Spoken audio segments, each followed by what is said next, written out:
Welcome. If you want to change keyboard theme in your BLACKVIEW A60 Pro, for the first you have to go for the settings.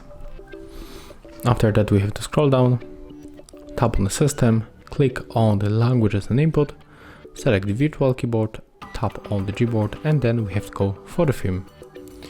And right now we got here the couple of the themes, but I'm going to change it for the simple color. So I think that I'm going to pick up this one, then click apply, and after that we can go and check how our theme looks right now.